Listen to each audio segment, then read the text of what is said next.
I don't want to smile? Welcome, everyone, to the Salt Lake Expositor, where we have Megan and Randy. Welcome, you guys. Hi. I'm Randy. Hi, Randy. I'm Megan. We've met before. Gene, Just in thanks for case having us back again. Yeah, thanks, Gene. Yeah, we're always excited to come on here because we are the vigilantes of the post-Mormon internet world, along with several other people. But we like to keep an eye on what's happening in the news, how it might affect you, and what can we do as expositors to slow it down and help bring the nastiness to an end, depending on the subject we're covering. Yeah, I And think the it looks original. Go ahead, Randy. No, I was just going to say, I hope I don't have not laryngitis. What is it when you turn yellow? Jaundice. Jaundice. No, not jaundice. The other one that you get in the islands. Yellow fever. Well, anyway. You were in a paintball fight. Is it malaria? But anyway, I feel like I'm yellow, and maybe it's because I'm wearing yellow, but my skin actually looks yellow. So, I think might it's just be here by the end of the show. Do you think? It's just your glow. You have that glow about you. I have my Bumblebee shirt on. Love it. Because it's cold, it's dark outside, and it's wintry. And so I'm bringing a little sunshine into the house. Megan, you look absolutely stunning. Thank you. Today. Yeah. Thanks. I'm wearing a Christmas dress because why not? Tis the season, and I don't get to wear dresses much anymore because I don't attend a church congregation with regularity. And so, yeah, I figured that I would dress up because why the heck not? I actually was recording with Kirsten earlier today. We were recording about Mormon temple weddings. And so we both dressed up as wedding guests. Wedding guests. Just for fun. That's right. Unknown guests. Awesome. They were guesses. That's right. Yeah. And I was going to say the original spirit of the Nauvoo Expositor was to print the truth about Joseph Smith's polygamy. And it was something that was not widely known. In fact, it was something that Joseph Smith himself denied publicly, that he was even practicing polygamy. And so I feel like the original spirit of the expositor is what we try to embody here, that we want to talk about all of the things, even if the mainstream church doesn't want to admit it or talk about it. That's right. Maybe on a slow news week, we might actually go over the expositor, because when we were kids, the Nauvoo expositor was a bunch of anti-Mormon lies. Right. And it turns out it was just history. In fact, the LDS Church on its website quotes the Nauvoo expositor to prove once and for all that Joseph Smith practiced polygamy in Nauvoo. And so that is something to say. So yes, also the Nauvoo expositor exposed, we'll say, Joseph Smith's what might be considered crimes of a sexual nature. First of all, there's bigamy, and then second of all, there are teenage brides, which creates a situation that's uncomfortable for most current members to talk about. One thing about this. Thank you, Gene. Thank you for not just calling it polygamy, because I feel like polygamy is, dressing up a pig and putting lipstick on it. It really is bigamy. It is also child SA, because there were children involved as young as 13. And I think that calling it polygamy is, while it is what the church calls it, it's not exactly accurate. And it is kind of the nicer way of saying what was going on in reality. Right. And if the church had its way, it wouldn't even say polygamy. It would say celestial marriage. Right. Because that's what celestial marriage was originally. That's the only way that the members of the church for like 50 years thought they could make it to the celestial kingdom, was by having multiple wives. Right. And 3, I think, was the minimum, but somehow Brigham Young, wanting to out-Mormon his fellow Mormons, took it to the max. He not only went to 11, he went to 67 on the dial, or whatever, however many he had. I don't even know Yeah. if we know. And one thing that was surprising as I learned more history is that there were maybe half a dozen divorces for each of the leaders of the church that had dozens of wives, we'll say. Yeah, definitely. That shows at least a little bit of not quite slavery or entrapment or anything, but I'm sure more of them would have filed for divorce. More of the women would have filed for the divorce had they known what we know today about Joseph and Brigham and everything that's going on.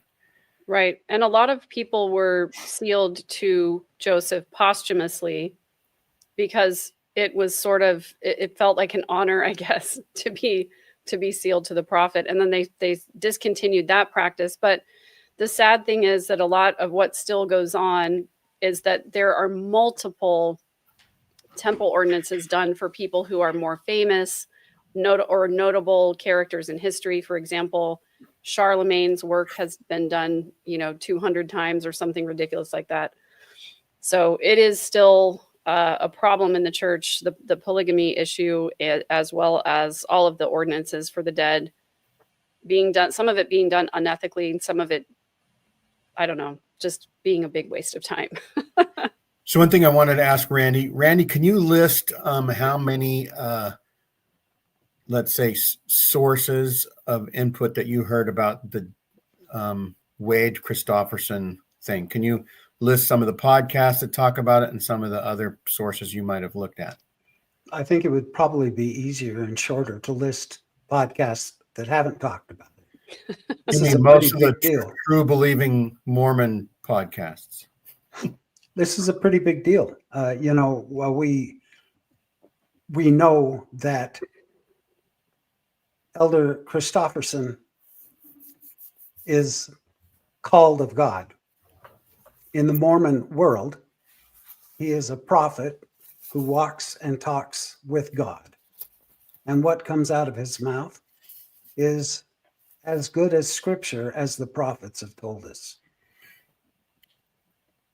Yet something goes awry in his family. The first one was the horrible announcement that his brother was gay.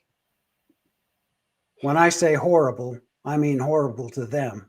First not one that horrible to everybody us. knows publicly. Right. Exactly. Things were kept pretty quiet. But then, and by the way, the brother was not a sinner that we know of. I mean, he just lived his life. He was gay. Nothing sinful about that. However, the next brother that steps up in this bloodline is his brother, who is a predator, a monster, SAing children, innocent kids, luring teenagers in, having sleepovers at his house so that he can play with the young children. And so this is huge news. And I think every post-Mormon podcast has at least mentioned it, some going into a little more detail.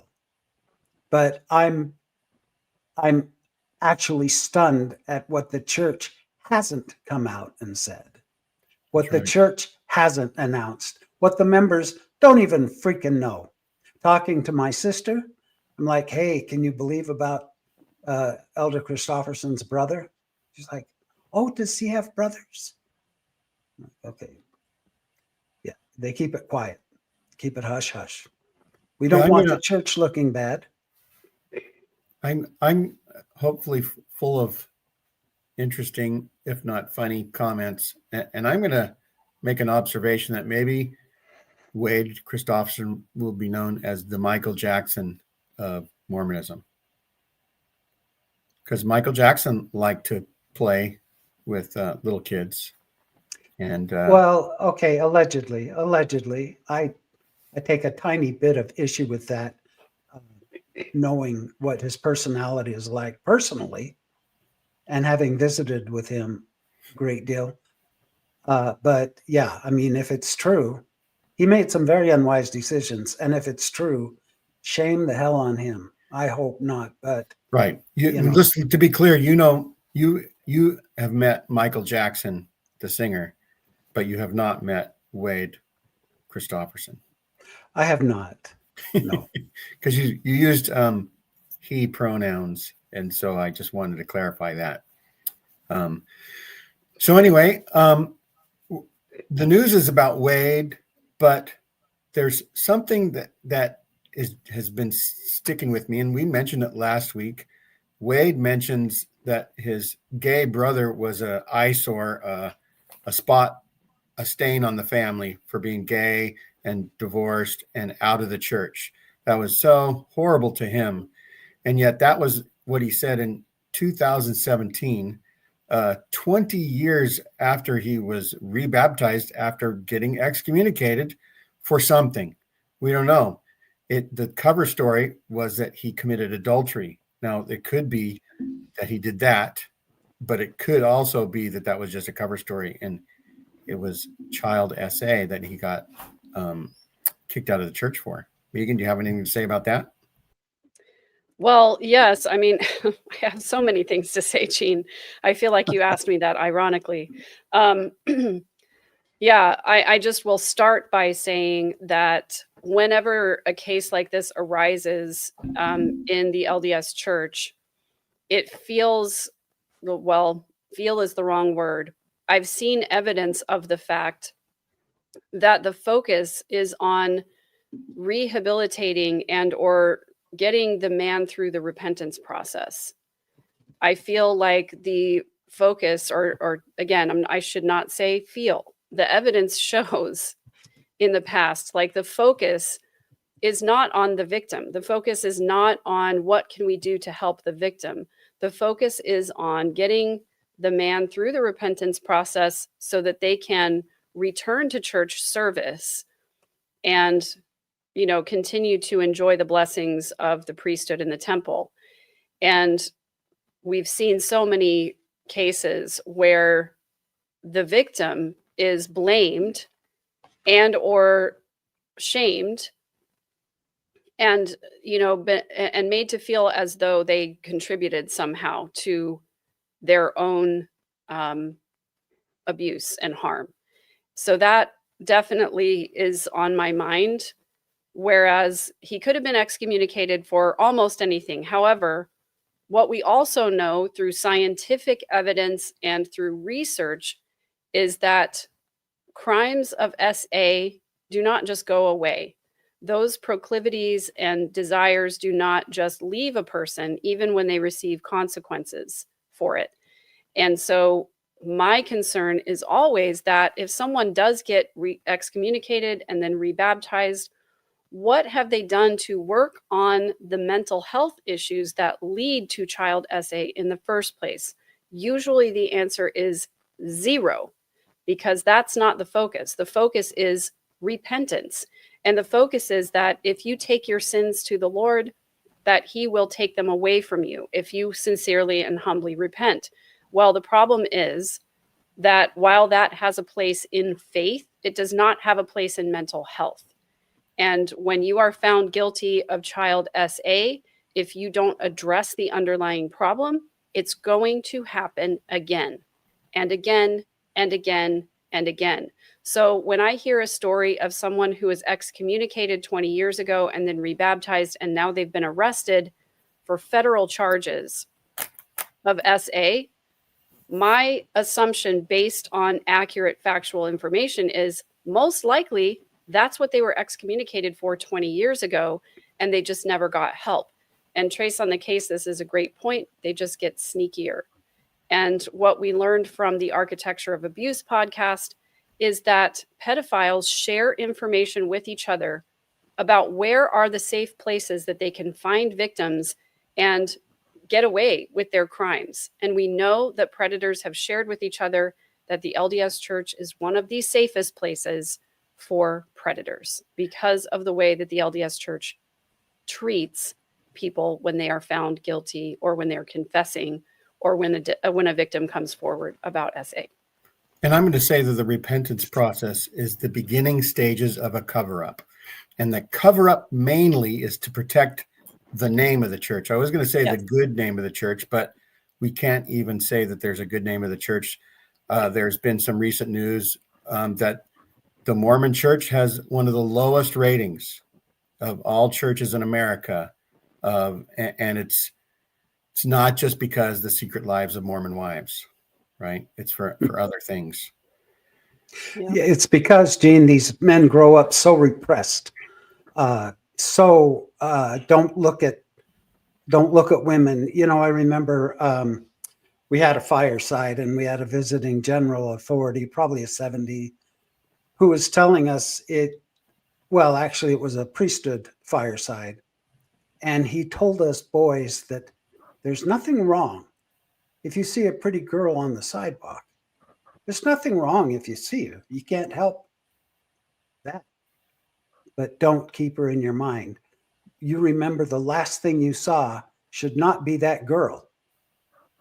And I grew up really with this funky habit of, if I saw a pretty girl, I'd try not to look and get that out of my mind, simply because I was told that as a deacon. That pretty girl's in my mind already. I know, and you haven't even met her yet. But I guess what I'm really getting at is Amanda and I recently watched a documentary on the Baltimore bridge collapse that was devastating, horrible, many people killed. And guess what they knew?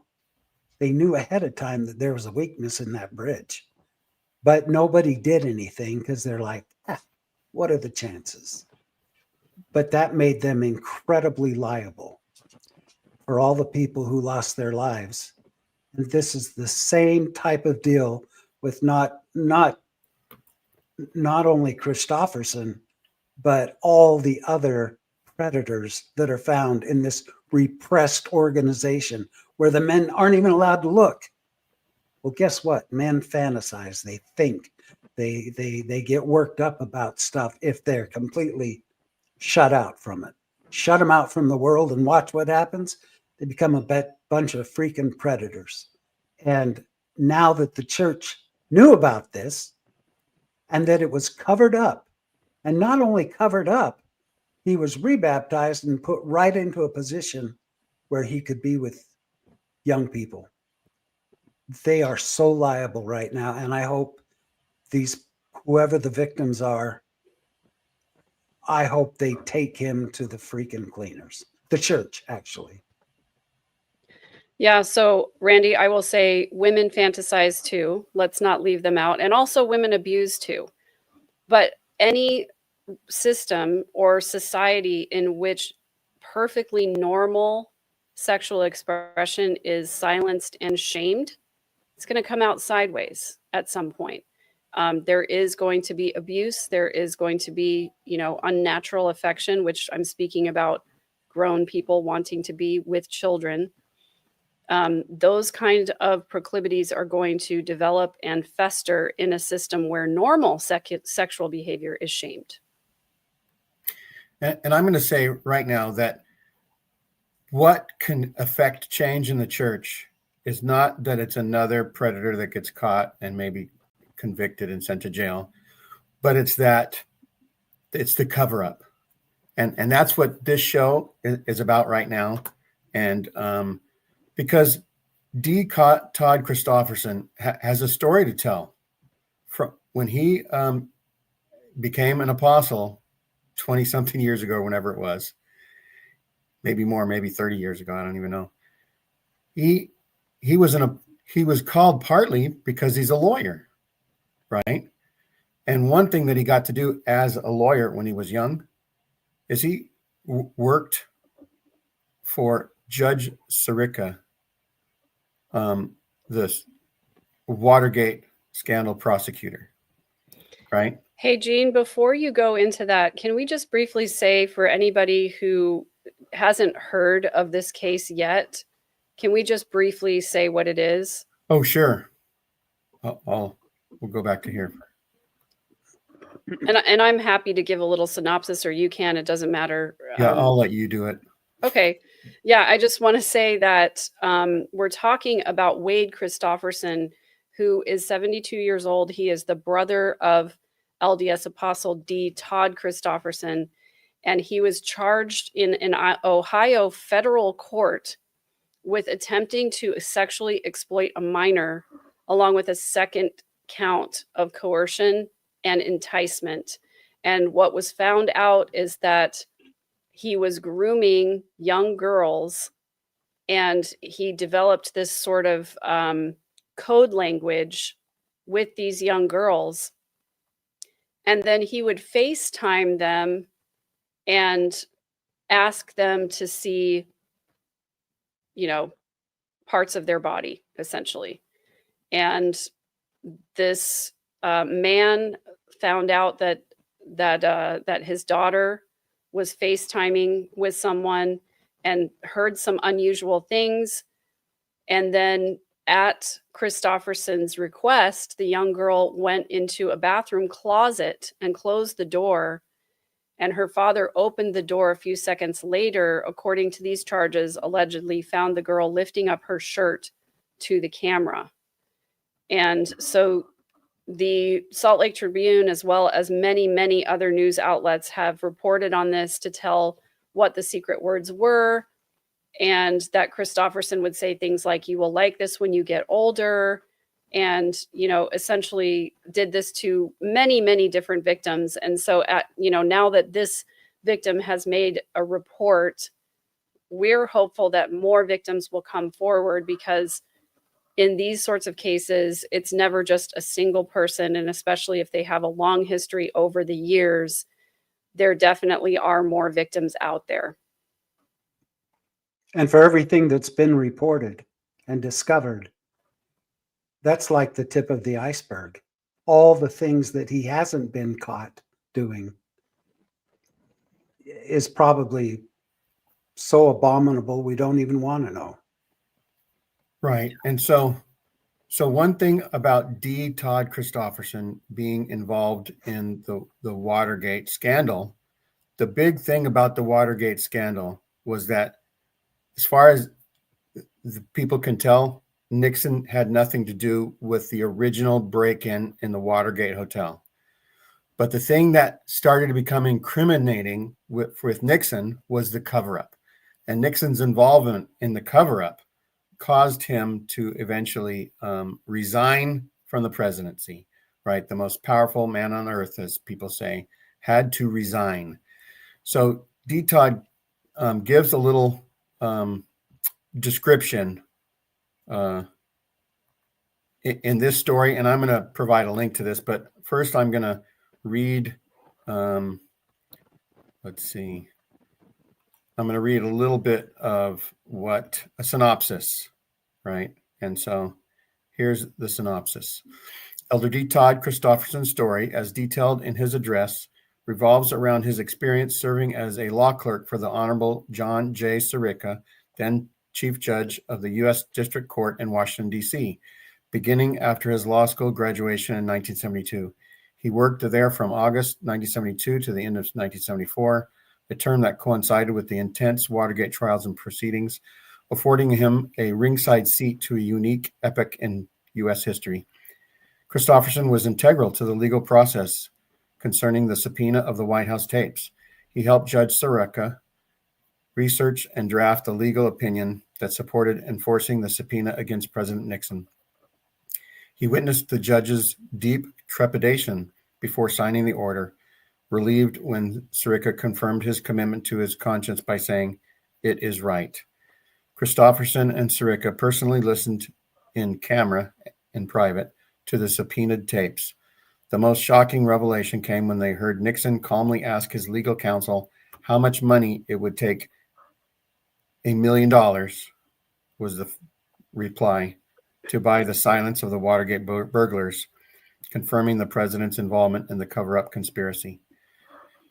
And so Christofferson took away a crucial life lesson. And I'm going to go back to our show here, if I can get to it. And I'm going to scroll down to what D. Todd Kristofferson learned from this. And I'm going to try to get to his words.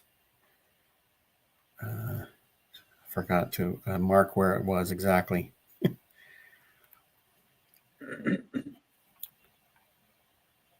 So anyway, I'm also going to provide the link to this newsroom article.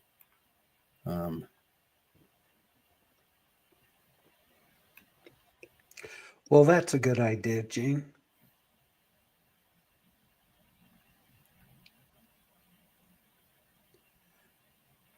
So say a little bit more, Randy. Well, you know what? This cover up that is quickly becoming very well known amongst the post-Mormons anyway, and I don't know what they're sharing with the members of the church, but this cover up is just another witness to the fact that there is no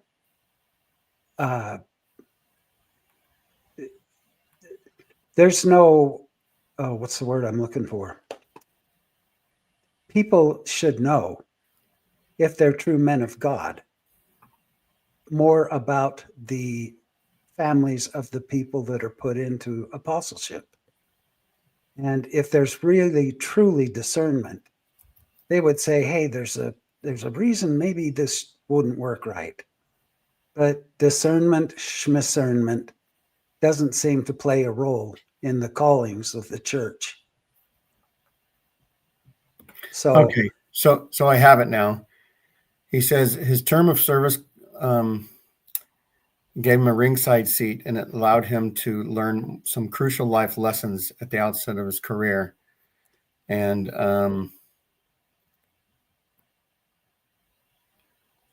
I'm just going to go to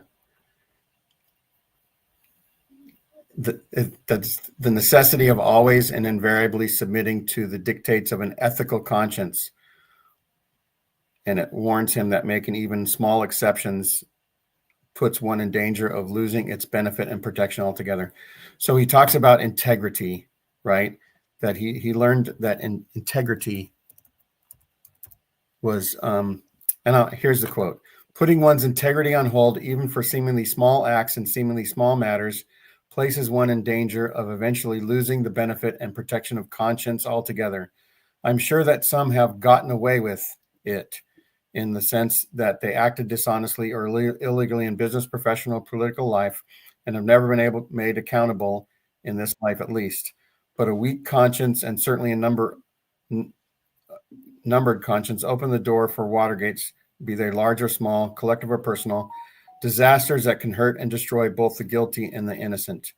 And so here is Elder Kristofferson learning that life lesson. And yeah, so this is Apostle Todd. These are his words. That's D. Todd Kristofferson saying it's basically it's the cover up, and that's where you lose integrity. And if you don't follow your conscience, you will lose a lot in this life and then the next.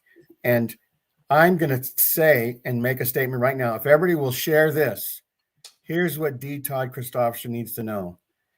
It's time to share what you know and when you knew it, D. Todd Kristofferson. That is the integrity. That would be integrity if you did that.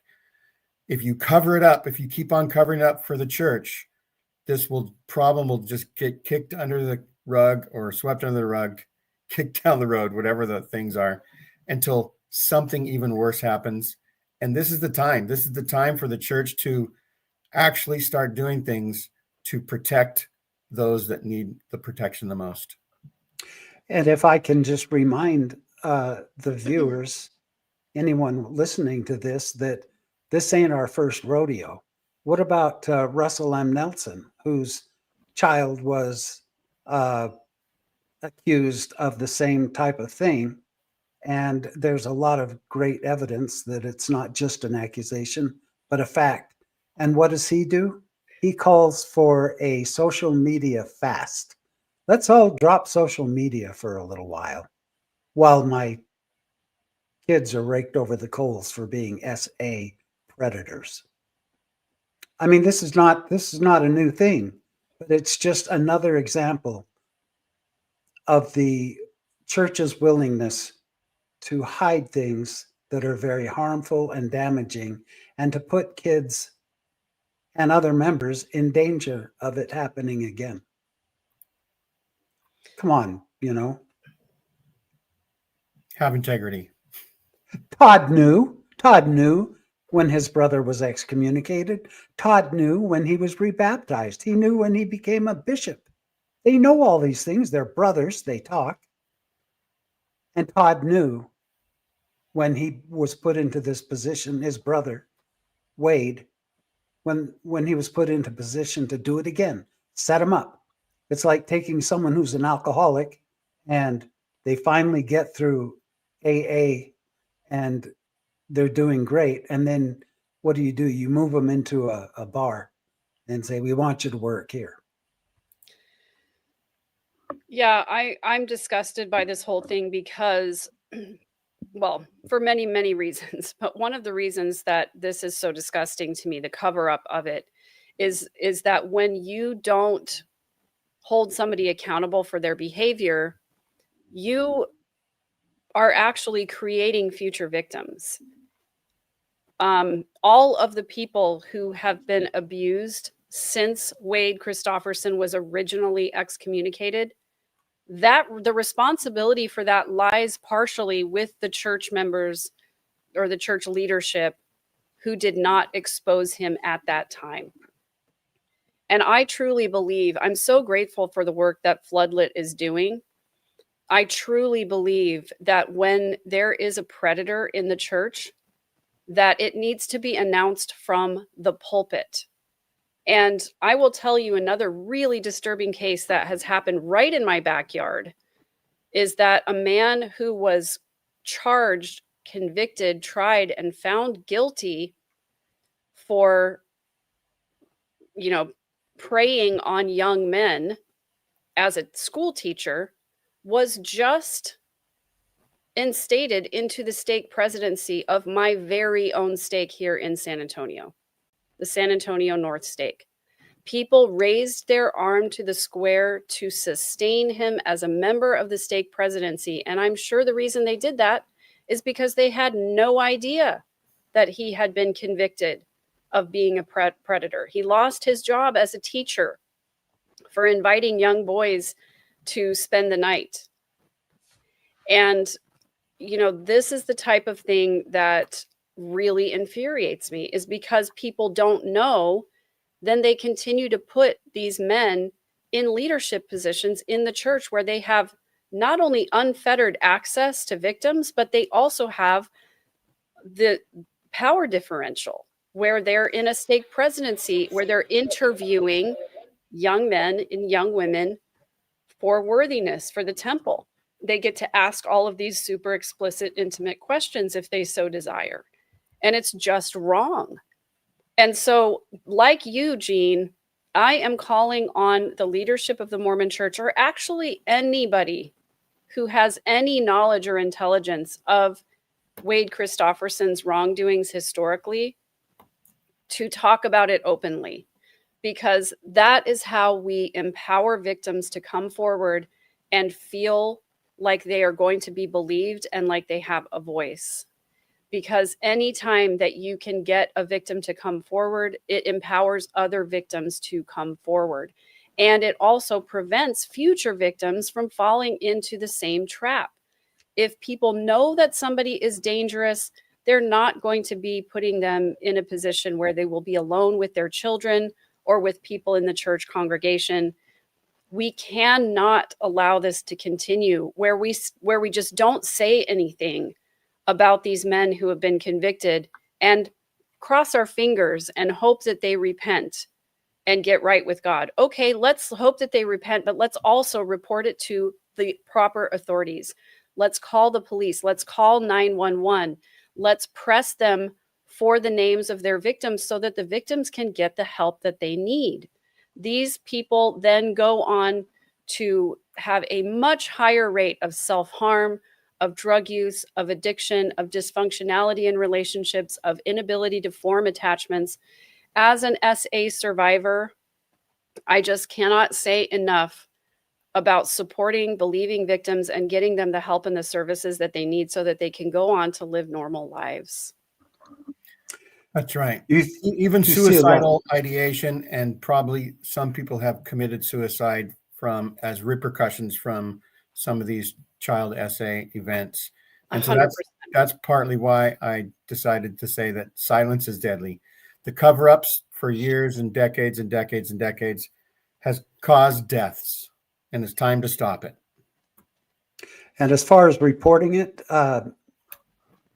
when Megan says report it to the police, she means the police, not the church, because the church would love for you to call them first so that they can get someone to lift the rug while they sweep it under. Right. Yeah. This comment is particularly troubling to me. Thank you, Deborah Harding, for making this comment. It's time for the church to step up and do the things they claim that they do to protect children. Well, I've shared this before. I will share it again. I will continue to shout it from the rooftops as much as I possibly can. I was listening to a symposium, a panel at the Sunstone Symposium where Tim Kosanoff was speaking with Alyssa Grenfell. They together, along with others, have created the Architecture of Abuse podcast.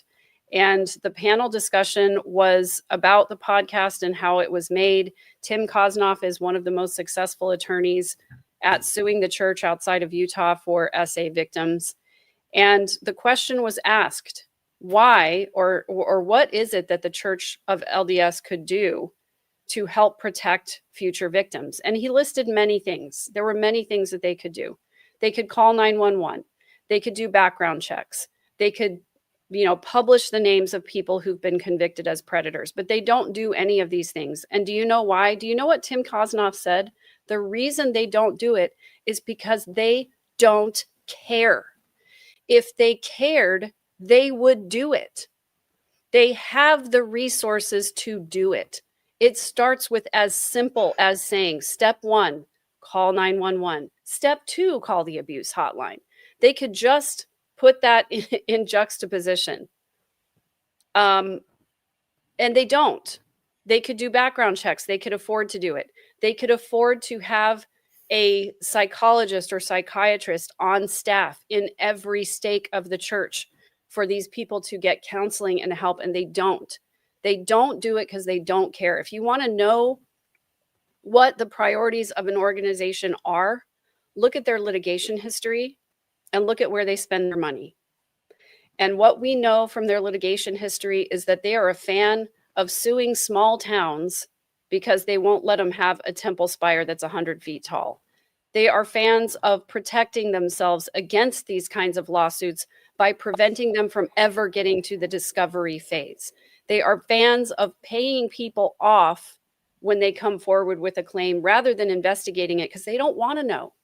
They really don't want to know if somebody is guilty of these things. So they just pay people off instead.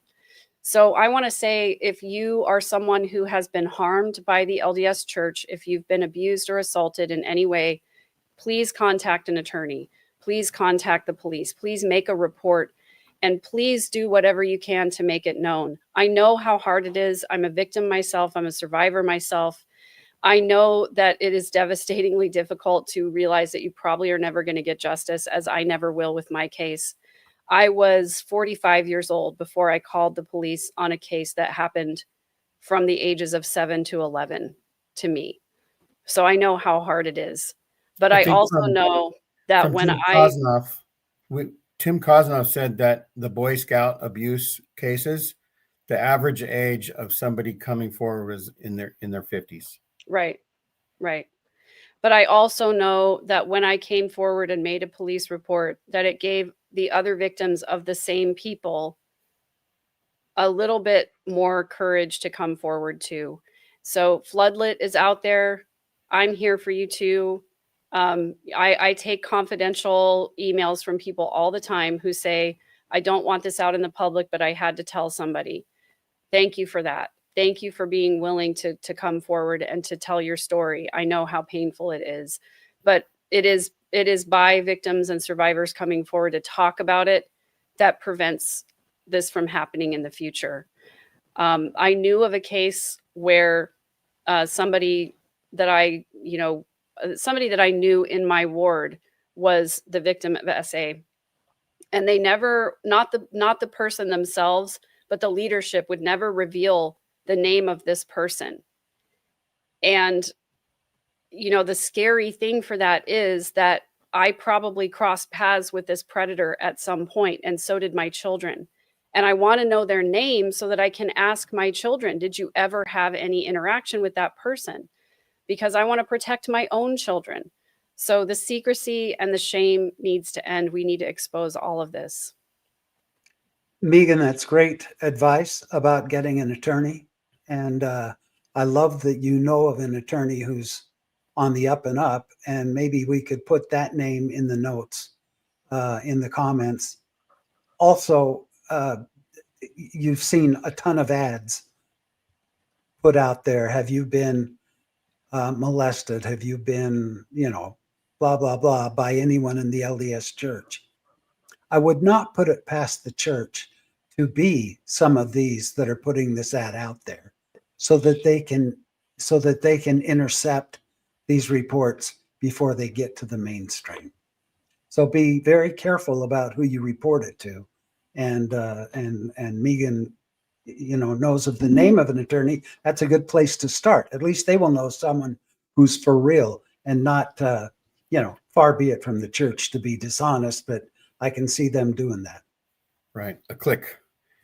Sometimes clicks aren't all trustworthy. And so earlier I had given Randy a chance to say what we'll say new Mormon news outlets have been on top of this. Rebecca Biblioteca has done a great job with Radio Free Mormon and Bill Reel on Mormonish and Mormon discussions. And Megan Hayes has been all over this on her show, which is called, Randy, the Mormon News Roundup. It's generally unquotable. Right. Generally unquotable Mormon News Update. Update, yeah, not Roundup. But I'm sure Dee Vase on Mormon News Roundup has also been talking about this. And so yes, you already put up the Kosnoff.com link. Yes, that's Tim Kosnoff's website. And if you go there, there's a place where you can contact, his mailing address is in Houston, but he also has a Twitter. He also has an email. They have a main phone number.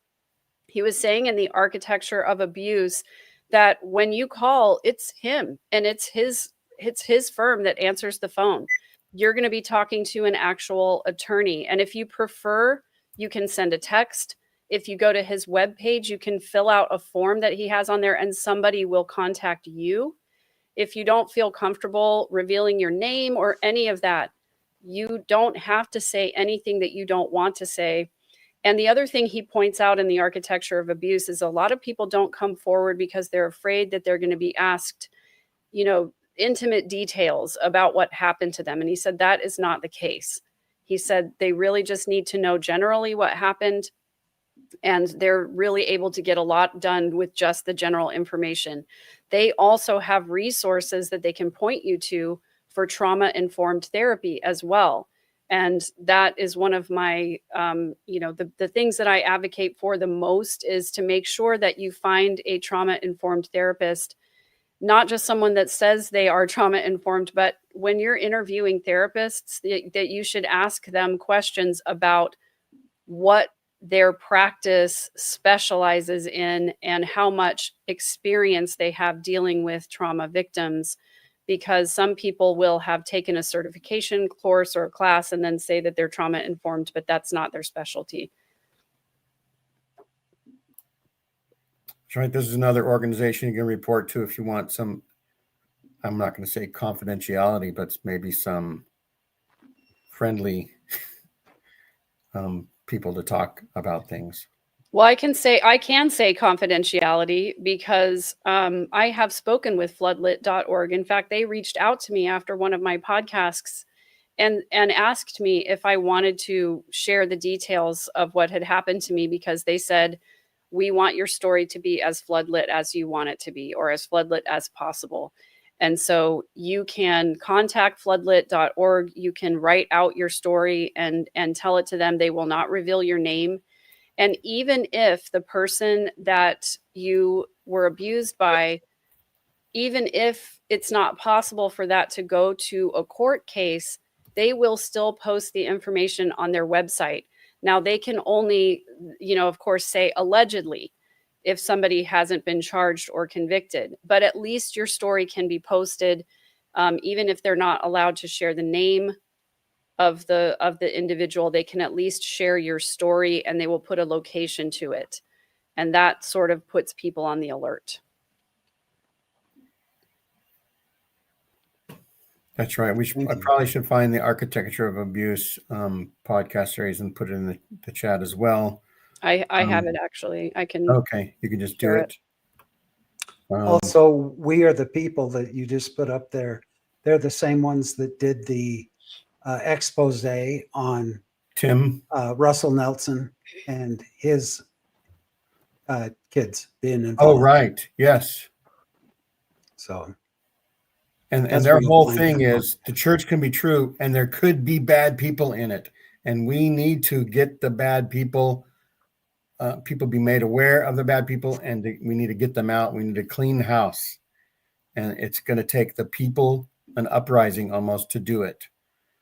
So someone says Almost Awakening podcast 2. So I just posted the YouTube link for Architecture of Abuse, but it's also available anywhere that you listen to your podcasts. And I will also put the Spotify link here as well. Another thing about each one of these predators, they're like a cancer cell in the body of the church.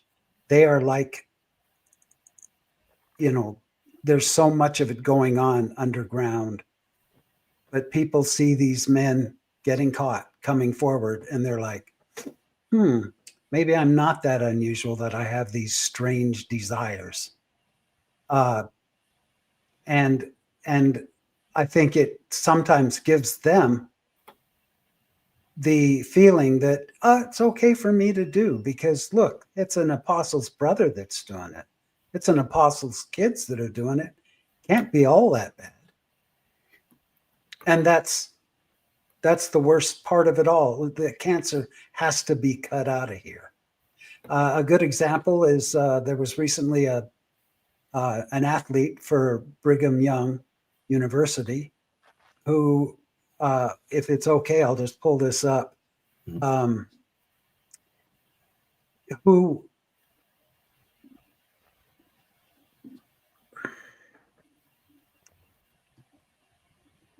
let me just, I'm just real quick, read a little bit of it for you.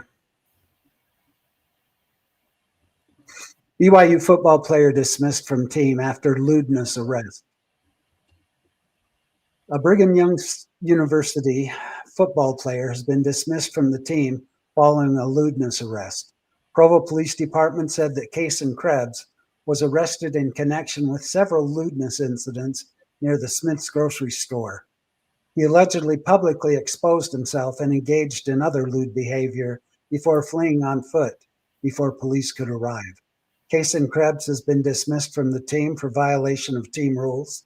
I'm shocked, said Associate Athlete Director of Communication and Media Strategy with BYU, John McBride.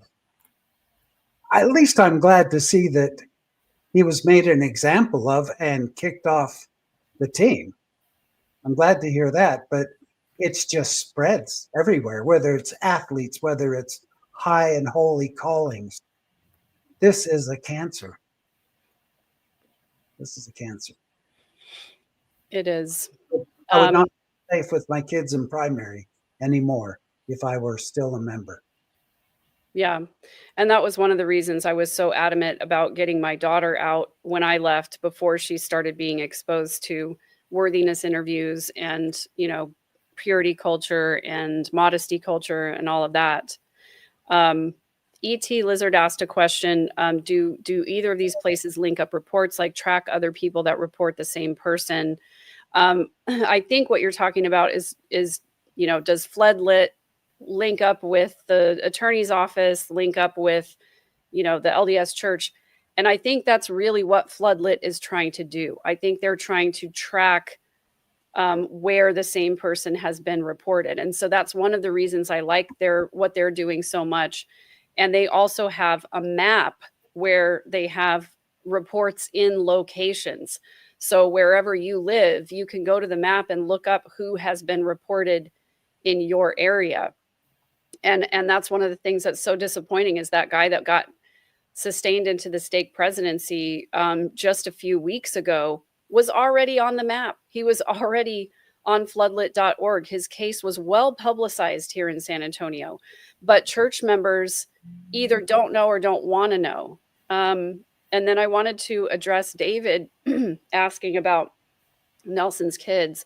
Russell Nelson's daughter was in the center of a child SA case that took place in 2018, or sorry, it was filed in 2018. It was a lawsuit that was filed in 2018 alleging SA that went back all the way to the 80s with them holding quote unquote touching parties. And so I put that article, just one of the many of them. I put the link to that there in the chat so people can see it.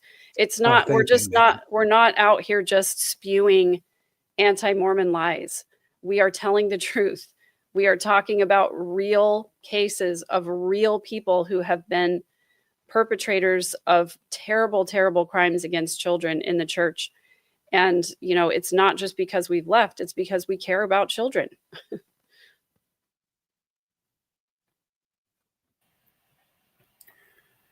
That's right. And it's going to take a village, we'll say, to ask your bishop, ask your stake president, say, I want to be informed who represents a threat to anyone in our communities, and press them on it and tell them, maybe, threaten to not pay tithing or to not show up for church anymore if they can't guarantee your protection. The church has a duty, right? A duty of care, just like teachers do. Right. And unfortunately, that's one of the other things that the LDS Church could do, is they could make they could agree to make their bishops and stake presidents and anybody who works with kids mandated reporters. But in fact, they have fought against that in many, many states. And it's a state by state issue as to who gets named as a mandated reporter and who doesn't. They have claimed clergy penitent privilege over and over in these SA cases and in the case of not making people mandated reporters, because they do not want it to be exposed. They don't want to be held accountable for these things. Megan, would you agree with the statement? All humans are mandatory reporters. Yes. All humans should be mandated reporters. If you see something, say something. If a child reports abuse to you, go report it to the proper authorities. D. Todd Kristofferson's story talks about a conscience, and how to keep your conscience is to have integrity. And so if you lose your integrity, you lose your conscience. D. Todd Kristofferson, it's time to get your integrity. It's time to get your conscience back. Go ahead, Randy. Well, it just seems like anyone taking a position in the church, whether it's whether it's a nursery instructor, a primary instructor, a teacher, Sunday school, any organization that works with youth, there should be a training. I mean, I'm guessing that churches have training to train you in the callings that you're put into. Maybe not necessarily the LDS Church, but shouldn't you be trained? If everybody does a search on the gold standard LDS Church SA training or something like that, you will see that they laughably say that they have the gold standard. The gold standard usually means what, Megan? Nobody is better than what we, nothing, nobody does anything better than what we do, right? Right. And that's laughable. Walt Disney World, Walt Disney Company, all of the Disneys, they are the number one recoverer of counterfeit money in the world. And there's only one reason why. When you go to work for Walt Disney World, part of your training, no matter what your job is how to recognize counterfeit bills, what they feel like, what they look like. So everybody who is handed a counterfeit bill, know or should know that, hey, something ain't right here. And then they would give us a call and boom, they're taken out of the park. It's And Randy, because of knowledge. Is that training more than a 30-minute or 60-minute video once in your lifetime?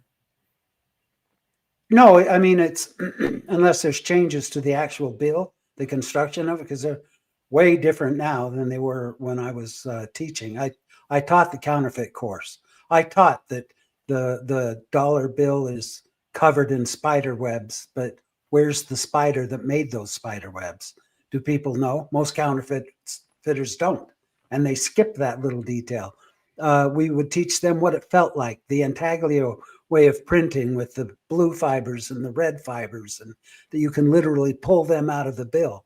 There's all kinds of ways to tell if it was counterfeit. So and it was not a difficult training. It didn't take a long time. I think we showed them, can't remember if we showed them any videos, but we were hands-on every course that came through learning about Disney, because every employee has to go through these courses no matter what their job is. If they're Donald Duck in costume, they have to know just what the shopkeepers have to know. And if the church could just get it through their heads that not everyone who's a member is perfected once they walk into the chapel, if they could understand that they're all going to have to watch out for each other because there's too many predators in their midst. Megan. Then maybe start some training and, what do I look for? What do I recognize? Who do I report it to? Not to your home teacher. And not the hotline. 911. No, not the hotline. And Megan, have you ever been fingerprinted as a person in custody of children? Nope. Nope. Well, as a teacher, yes. As a teacher for the state of Texas, I had to submit a fingerprint check, and I had to submit a background check, and I had to continue to pass a background check every single year as a teacher. But in the LDS Church, I was a Boy Scout leader. I did the Cub Scouts for 2 years. I went to girls camp with young women for many years. I was in the young women's presidency. I was in the primary presidency. I was the primary teacher. I had primary children and young women in my personal home for activities for years and years and years. And I never once was subjected to any kind of a background check or fingerprint check. I was only ever subjected to a worthiness interview. And you know what's really interesting is that it wasn't until I left the church that I even dared to consider the idea that people might lie in their temple recommend interviews. It wasn't until I had a relative of my own that I knew had been accused of SA that I thought, even though he's a temple worker, I guess he must have lied in his temple recommend interview. And so people in the church use that Mormon card as a get out of jail free card. If you have a temple recommend, you must be a good person, right? If you have a temple recommend, you must be safe around children, right? Nope, apparently not. Because I bet you anything, Wade Kristofferson had a temple recommend. I bet you anything, Russell Nelson's daughter and son-in-law had temple recommends. And here's another thing that I want to touch on. I want to talk about the church's response, because they always say the same freaking thing. And it just lands, it is the most tone deaf thing that I've ever heard. This is from a case that happened in 2018, where a former mission president was accused of SA. It said that a church member came forward, served as a missionary in 1984, and told the leaders of the Pleasant Grove, Utah West Stake that she'd been SA'd by the president of the Provo Missionary Training Center, Joseph Bishop, 25 years older or earlier. They go on to talk about the allegations here. And then they say, we share the anger and distress church members and others feel to learn of incidents where those entrusted with sacred responsibilities violate God's commandments and harm others. Such behavior is repulsive and sinful. And then they say that they're looking into it. And then the final statement is, SA cannot be tolerated in the church. We continue to urge our leaders to take reports of abuse very seriously. Leaders should call the church's abuse helpline, which has been established to assure that victims are cared for and that abuse reporting laws are strictly obeyed. And that is a lie. Yes, it is. The church's abuse helpline was not established to assure that victims are cared for. It was established to ensure that leaders follow their legal responsibility, which in many cases is absolutely nothing. They established that abuse helpline so that bishops and stake presidents could speak with an attorney who then advises them not to report it to the authorities. They advise them to urge the individual who has perpetrated the abuse to report it to the authorities. Guess how often that's going to happen? 0. That helpline was not established to ensure that abuse reporting laws are strictly obeyed.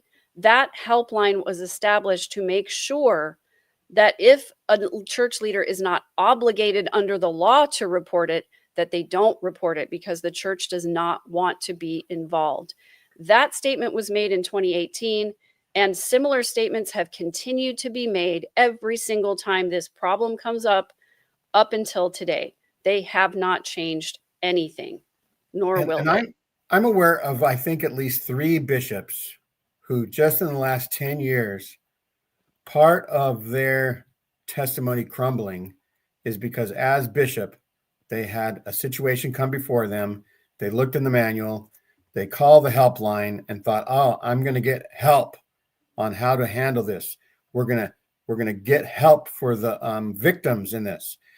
And one bishop who was bishop just north of me, about 20 or 30 miles, he said that when he explained where the abuse took place and who was involved, the lawyer on the other end of the line said, "You're good. You don't have to do anything." And the bishop said, "What? What do you mean I'm good?" "Well, there's nothing you have to do. It'll just tell them to repent and let it go." And he couldn't do that. So he told the person who was confessing to him, "You call child protection right now, or in 10 minutes, I'm going to call child protection."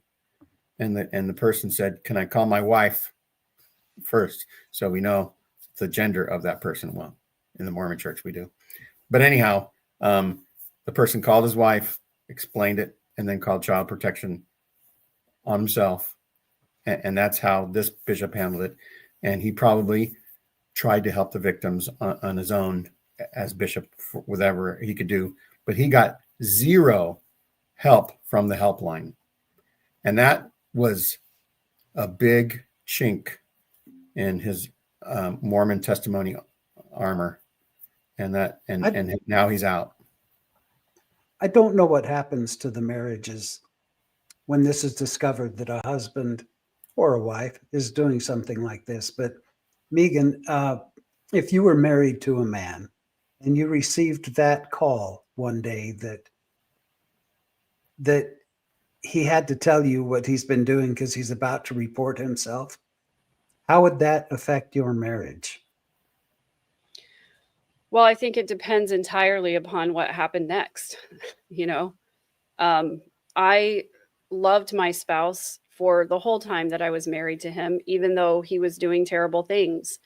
And I always encouraged him to do the right thing, and still do encourage him to do the right thing. And when it was clear that he was not going to do the right thing, then I divorced him. And so, I think that in the LDS Church especially, there is this sort of overarching idea of, well, let's think about what this is going to do to the family if we report this person. And I would say let's think about what's going to happen to the family if we don't. If we don't report them, the abuse is going to continue. They're going to continue to harm other families and tear apart other families and destroy other lives. So how about we go ahead and report him and let the chips fall where they may? Because, you know, the family falling apart is not the fault of the person who makes the report. It is the fault of the person who perpetrated the abuse. And let's just remind ourselves of that. Because I had the same thoughts, you know, when I was reporting my stuff. Oh, I don't want so-and-so to have to go to prison. Oh, I don't want so-and-so to have to be so publicly embarrassed, because I wasn't thinking anything about my own embarrassment and my own life falling apart. I was thinking more about the other person than I was about myself. So yes, reporting these things tears apart families sometimes. But this is a great point. Yeah, you did, and very timely. How many of us wish our parents had gotten divorced earlier? How many of us wish that that person would have been held accountable sooner? How many of us wish that we had spoken up sooner so that other people didn't get harmed? I had an incident where I had an opportunity to report somebody and I didn't, you know, for lots of different reasons, and then found out that somebody else was harmed, and I felt so awful about it. And again, while it wasn't my fault that that happened, I believe that I could have prevented it. So, you know, it's a hard thing for victims. I get it. I am one. I was one. I consider myself a survivor now, but I understand all of the mental gymnastics that you go through when you're thinking about whether or not to report somebody. But at the end of the day, I think it is always going to come out better if you report somebody than if you don't. There was a Amen. gentleman, I'll just say a high priest who had been a bishop in a ward in Utah. And I'm going to say Green River, but I'm not sure. And this brother's name, his last name was Anderson. Now, that's a pretty common name. But anyhow, he would reach around young women in the church, and also regular women, I guess, regular age, whatever, and grab side boob. And since we're saying, what did Todd Kristofferson know and when did he know it? I'm wondering who knew about this former bishop and when did they know it and what did they do about him? He ended up touching my mother-in-law on her chest after a double mastectomy and telling her and kissing her on the lips and saying, "You're still a woman to me." And she told the bishop about it, and he apologized, right, later. But my mother-in-law didn't press charges, right? A few years later, my mother-in-law's first grandchild was being shown around at church, and this former bishop said, "What a cute little vixen." And that made my mother-in-law think about things more. And she talked to the bishop about it again, talked to this former bishop again, and still nothing was done legally. He probably repented. But I think she said, "Don't go near my grandchildren anymore," right? But still, how many other people? Maybe he moved to California from Green River, Utah, because he got caught, right? Right. Who knows what else he did and told maybe young women to not talk about it, you know? Yeah. Yeah. Thank you to everybody who is sharing in the comments. E.T. Lizard, my aunt and uncle stood by each other and the church stood by them even while and after he was in prison. They said it's because he only essayed relatives and not the neighbor child that reported him.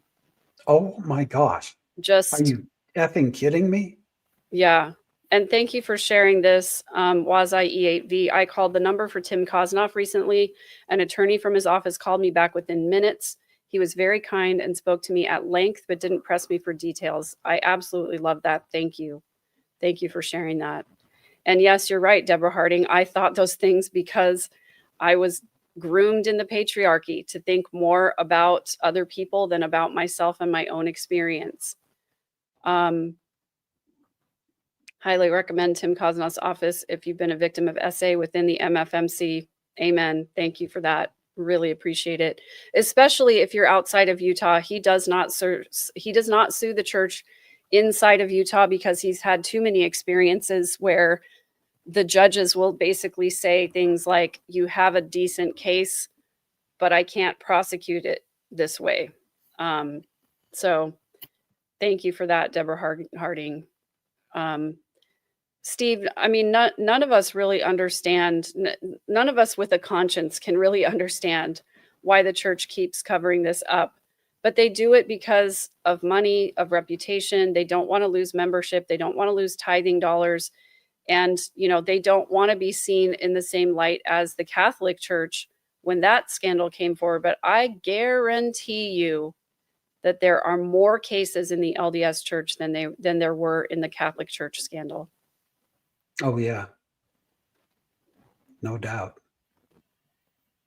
I heard somebody say everybody's a president of this or that or the other in the Mormon Church. So yeah, you have more opportunities to be placed in and around children as males or females.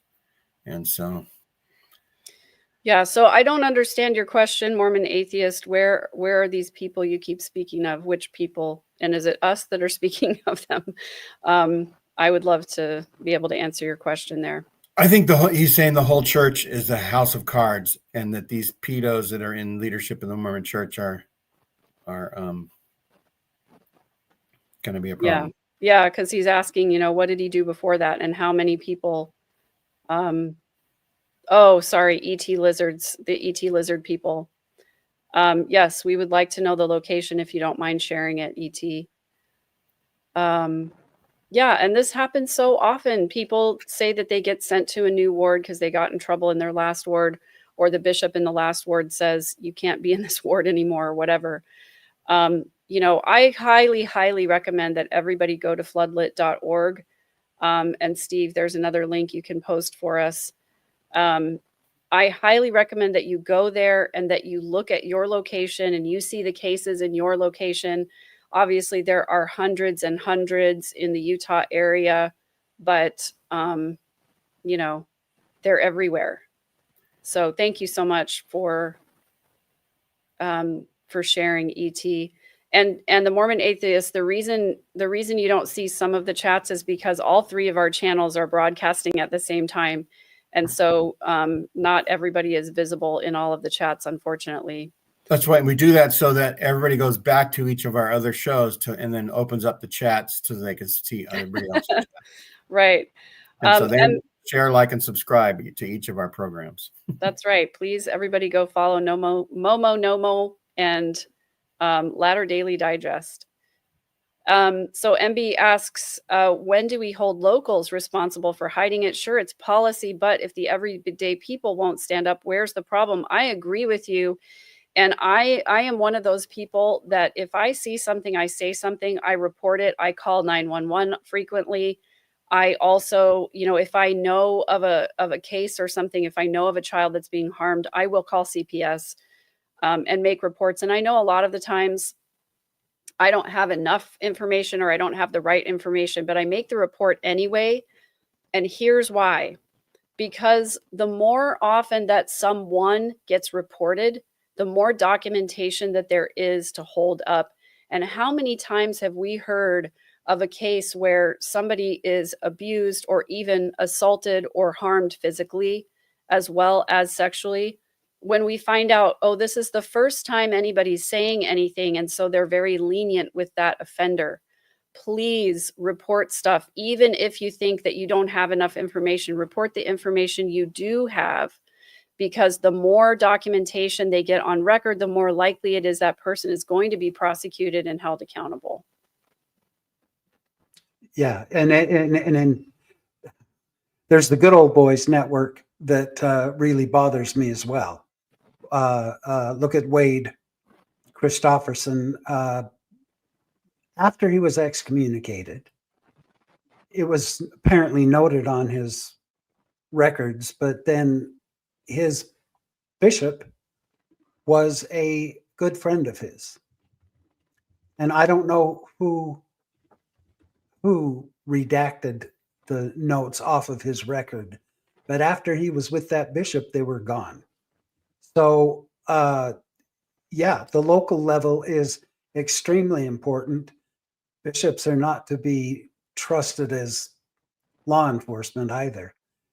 It's not about calling the bishop first. It's about, like Megan says, call the law first. Call someone who's going to report it, do something about it. And then if you want to talk to the bishop, knock yourself out. But at least you've got law enforcement on the trail, so something will get done and it can't be swept under the carpet. I agree with you. Thanks to everybody who is sharing. This really is one of those situations where the more we talk about it, the more likely that people will be held accountable, and the less likely that more kids will be harmed and more individuals. Let's just say individuals, because it's not just kids. And what is it that they say about almost worse than something bad happening is other people, good people, not doing anything about it? I think that's around like Nazism. Yeah, Yes. the only thing that that it takes for evil to succeed is for good men to do nothing. I think it's something like that, paraphrasing that. But I always have a lot of compassion around people reporting these types of things because I understand how hard it is. And I think all of us just need to get to a point where we care more about the children and the potential victims than we do about anything else, including our own reputation, including, there have been many instances when I have thought to myself, oh, I should have done something differently to prevent this from happening. And it's hard to sit with that. It really is. But can we just set aside our own guilt and shame and fear on behalf of innocent children? If we could all do that, then I think more kids would be protected and safe. This is a lesson that sometimes takes a little while to learn. Yeah, As you know, definitely. Megan, someone once asked me to borrow a gun because he wanted to kill someone. And I said, absolutely not. Hit him in the knee or go get a taser and tase him. And that's always haunted me because, well, he didn't go kill his brother-in-law then, but he later ended up being a killer multiple times. Yeah. And I thought, he was a stand-up comedian. He was a great guy. He was a very good friend of mine. Never did I take him serious. But don't ever make that same mistake, because maybe it's just a little something they said, or maybe, recognize that as a true threat. Yeah. Because I can't tell you how many times I wish that I would have told somebody, something about that. That's at least 3 or 4 other podcasts that they can go look at when you tell your story on Megan's and other places. Yeah, for sure. Thank you for saying this to some guy out there. I would have been hesitant to quote tell on someone if I didn't know the full story with their kids. Good to know with CPS, it's not like they lose their kids the first call. And I almost have to laugh darkly at that, because you're right. With CPS, the way that it works, and I'm saying this, in the state of Texas as a mandated reporter, and I had to make many, many reports to CPS over the years. And you always just have to give as much information as you can. And then CPS, what they do is if there is enough information in the report, they open an investigation, and then they go and they ask the parent or the adult for their own statement, and then they investigate further. And sometimes they don't have enough information, and they just keep that on file for the future. And if they do have enough information, they go to the home or the place where the individual was harmed, and they interview people. They interview the perpetrator, they interview the child, they interview the child's parents, if it's, 2 separate people or whatever. And they go through a whole investigation. If they don't have enough information, or if they don't feel that it's a credible threat, then they close the investigation. So here's the good news about reporting to CPS, is that if you're mistaken or your information is too incomplete, then nothing bad is going to happen to anybody who is innocent. You know, I've had CPS called, not on me personally, but I've had people threaten to call CPS, and I'm like, go ahead. They can come to my house and do a thorough investigation, and what they're going to find is that my children are well cared for. So go ahead and call CPS, because if it's an innocent person, the investigation will show that. And if it's not, then the appropriate action is going to be taken. Megan, do you know if it's required to give your name and information when you call floodlit.org? Do you have to identify yourself, or can it be anonymous? It can be anonymous. It can be 100% I mean, anonymous. I would You can- encourage everyone to be identified and let them know, but there's some people who are just too afraid that I don't want this coming back on me if I'm wrong about anything.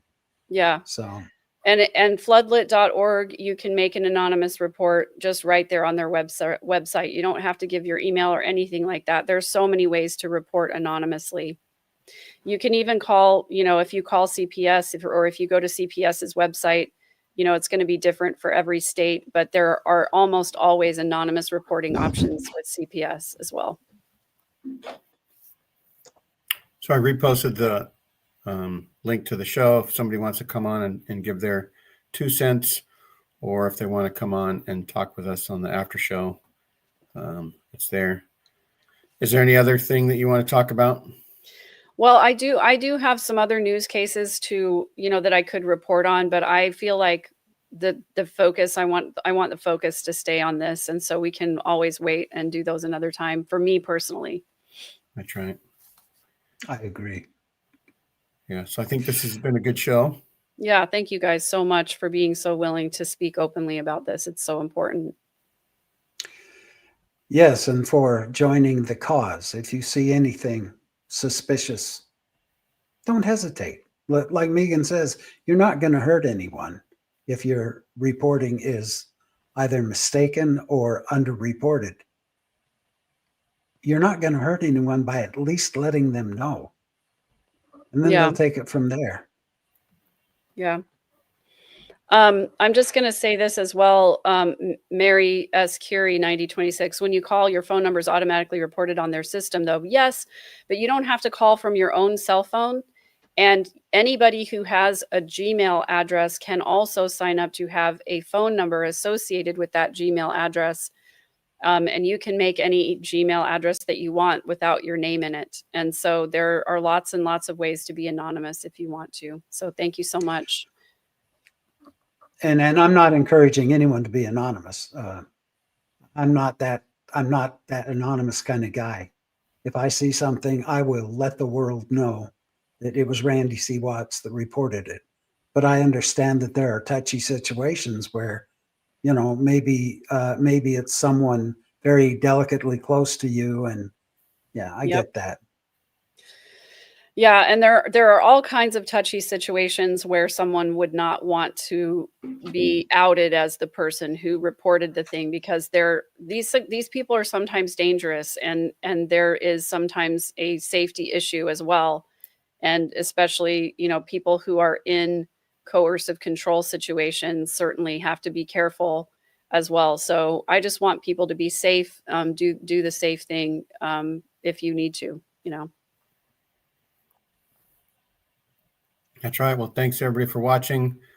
2025 has been a very interesting year for the Mormons, and it's been sort of that way since Romney started running for president, and they called it the Mormon moment, but I'm starting to call it the Mormon millennium, and rightly so. Mormonism affected the United States history, the migration west, the other things that happened. Mormonism has been a big part of U.S. history. I remember every now and then seeing in history books, you know, a little blurb here about Joseph Smith, or a paragraph about something else. And I didn't really understand it all, but it was kind of cool to see my religion in the history book, right? But there are lots of things. But unfortunately, the church is turning it into some bad history lately. And so thanks everybody for watching, and we'll see you next time. Bye, guys. Bye. Thank you.